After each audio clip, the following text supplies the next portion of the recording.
we're addressing the person as a whole, so we'll treat the whole body approach, where a lot of times doctors will come in and they'll say, oh, I got plantar fasciitis or problems only with the foot.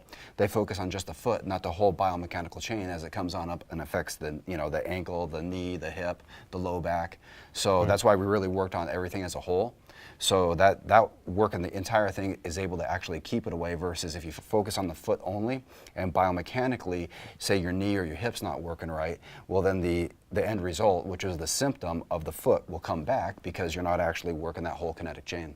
Right, and I think that's what I was doing on my own, was I was just treating the symptom rather than the whole. Yeah. And that's when I came to you and you're like, all right, we're gonna treat that so I can get back doing stuff right then, but to prevent it, you helping me out with, so now I know to stretch my hips a little more, my low back a little more before I go and do these things. And just instead of, let me stretch out my calves a little bit, you help me with that whole kinetic chain and what to be mindful of. That's perfect. That's great that you're talking about that too, is the doing it beforehand, right? So there's a saying in the NFL called prehab before rehab, right? So before actually you're breaking down and breaking your body down within a workout, you're actually working to stretch everything out, and so that way you don't end up having the problem. That's what so many people do, especially like in the athletic world and the triathlete world that I worked in for a long time, is they'll do these repetitive motions and break their bodies down time after time after time, then come in and say, oh, my IT band hurts or this hurts, and then you're like, well, let's take a look, and you look at them and they can't even stand on one leg. I'll have them do just functional assessments, and functionally they're not even functionally moving properly, then they're actually expecting their bodies to do motions that their body's not even capable of doing, causing these injuries time after time, and then only treating the symptoms reactively and not actually working on taking a step back, working on form, fit, function of the body, and not just addressing the end result symptoms, right? So that's cool. I'm glad we were able to work on that for you and get you back in the game. Yeah, it's been good, and not only with me, but with several of my clients and my coaches too, because I know you've helped out a lot of them. So what I do know, right, is I know I don't know what I don't know.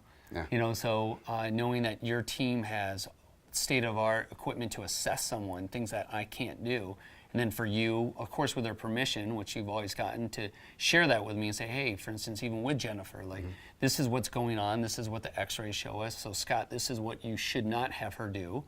Even if she has good form, she should not do these things, and this is what she should do to get her back into the game, or whether it's her, so she can have her singing career, or it's, one of my coaches, right, who does MMA, or just some of my clients that were just looking to be able to perform daily activities.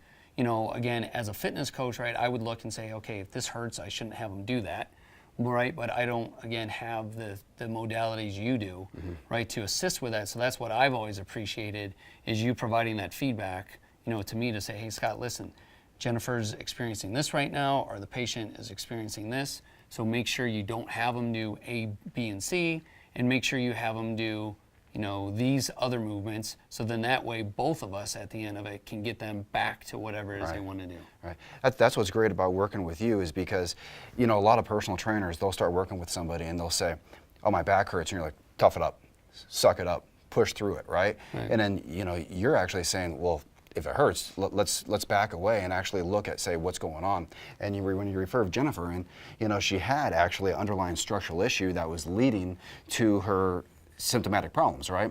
So no matter what she was doing, in the gym or really personally, unless we addressed those underlying structural issues, we weren't going to be able to actually get her the results that she was going to want to, that she wanted to get with everything that she has going on with her life. We actually had to work on great mobility through the hips, and she has, definitely some spinal issues that we had to address, or else we wouldn't end up being able to get her, back in the stage and doing everything that she loved to do too. So.